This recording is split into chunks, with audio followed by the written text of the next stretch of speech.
Hey, it's Crystal with UTellConcerts.com. I am on the phone with Gary Burke of the Dublin, Ireland duo Jezzebelle. So, do you just want to give me a little background on the band, how you got started and how you met? Yeah, absolutely. Well, we met 7 years ago, it must be now, in a place called Rock School in Dublin, which is, a music college, all bands, same meeting school, right? So we're the same.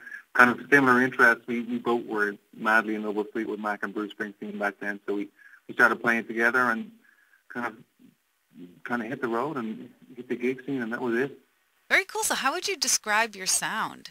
Well, our sound, we're acoustic based, and we kind of, we're Irish, but we write with a kind of an American, what would you say, vibe. I'd say, like I said, those big influences are Fleetwood Mac and Bruce Springsteen. So we kind of we slot somewhere in between those, and a very kind of stripped back version of that kind of stuff. For your album, Roll a Double, you wrote most of that material while touring in California.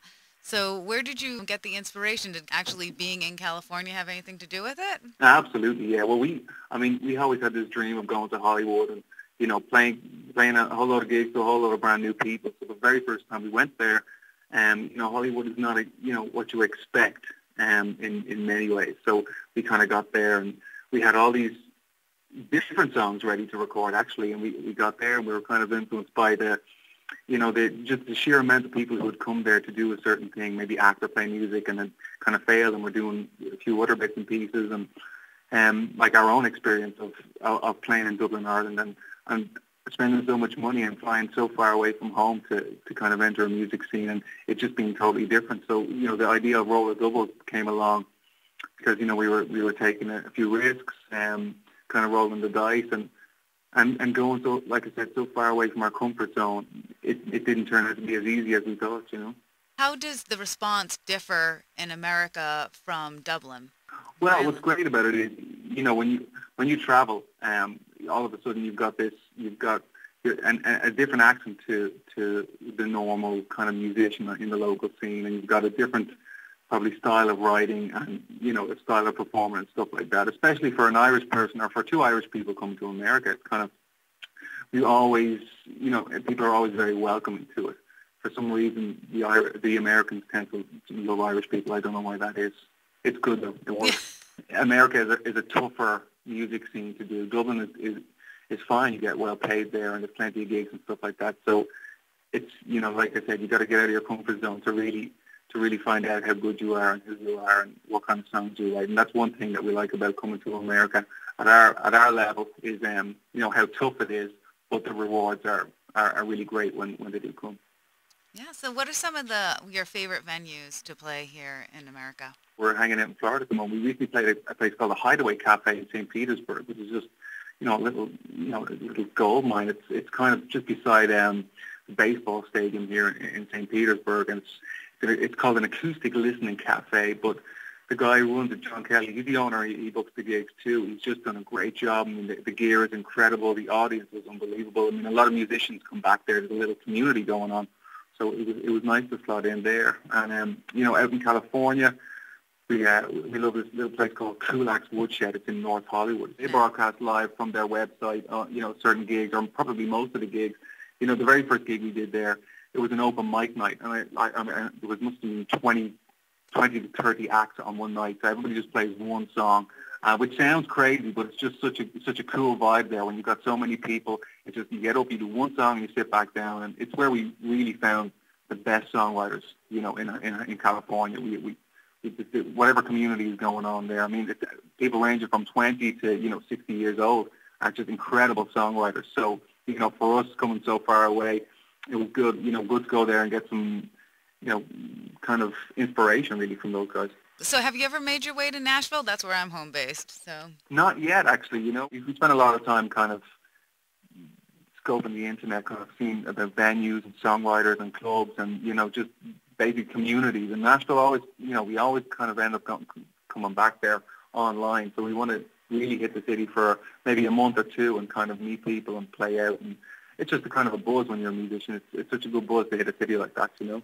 Absolutely. So what is like the goal? Is it just to you keep on touring and keep playing music, or would you like to hit I think, radio? yeah, I think for us it's like a step by step. What we do, we try to break it down over a 4 to 6 month period. So our kind of next goal is we've got a new EP which we just finished recording. So I mean, our next goal, as you would say, is kind of to release that and get it played on radio in the States. And then after that, it's kind of we want to get a kind of a tour support with a kind of a bigger act than ourselves to kind of give us a way to travel the whole state, basically just kind of meet a bigger audience, And then from then on, yourself, it's kind of, you kind of change your plans. Your plans get a little bit bigger. As things happen, the next time gets a bit bigger, and then the next one gets a bit bigger, and it's kind of just bit by bit developing our own fan base into a zone where, we can tour by ourselves, basically.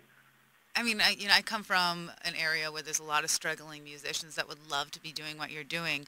How did you actually just pack up and go? What kind of planning did that take? Yeah, I mean, a lot. I mean, it's probably this particular tour this year, 2011, is probably a year in the making. But we're lucky at home in the line of work that we do. We both work in performing arts school, so which run their year from September to May, and then and we're also lucky with the exchange rate over the last few years, where our income is in euros, and then when we come to America, we're spending dollars, so we can kind of almost last for 3 months, But we've been kind of planning this tour since September 2010, and after the end of the tour, we're actually, I think it's next week, mid-September, we're heading to Vancouver. So basically, what we were able to do is get a kind of working visa for Canada and make sure our tour ended in enough time to let us move to Vancouver, which is going to be our new base. And then from then we'll start the plan for next year's tour. So yeah, it's probably it takes a year in the planning for us. So when you go in between new albums, you kind of want to switch it up a little bit. How do you choose which way to evolve your music? Good question. We started out as an acoustic duo and we always had in mind that we wanted to be a full band, kind of, not a heavy sound, but it's just a built-up sound of our acoustic songs. So what we could afford to do the first time was record an acoustic album. So what we did is we saved up and recorded the bigger sound, and then kind of after that we said, okay, maybe we went a bit too far. So the plan the next time was to strip it right back down again. And that's what we've done with the latest EP. So we've almost, I could say we've evolved, but we've kind of went backwards in, how you would say, production-wise here, to just acoustic guitar and 2 vocals and percussion, which is a really return to our old sound, but the songwriting has progressed in our minds anyway, A question that we ask everybody, since we're a concert website, is what's your favorite concert that you've gone to as an audience member, and why? Wow, that's a tough one. I wish I'd prepared for that one. Well, my own personal one, a great Irish guitar player called Gary Moore passed away this year, and he used to tour, by himself. There's a theatre called the Olympia in Dublin, which is, holds about 3,000 to 4,000 people, and it was just Gary Moore, his Les Paul, and a stack of Marshalls, and it was about 2.5 hours long, and it was just unbelievable. I've never seen one person, being able to captivate an audience like that for so long. It's just incredible. Another great gig, a similar thing, St. Peter in Dublin, we saw Sean Colvin, and she was touring by herself, just her and an acoustic guitar, and again, 2 hours, 2.5 hours, just kind of just captivating. And where can we find out more about you? Yeah, well, I mean, basically our website, JezzebelleMusic.com, that's JEZZEBELLE music.com, is, where we make all our updates, all new videos, all the new music, and that's where it's happening. And then our Facebook page. Those are the 2 main sites. Very good. Well, thank you so much, and have a great day, and good luck with everything. Thanks, Chris. Well, have a good weekend. Bye-bye.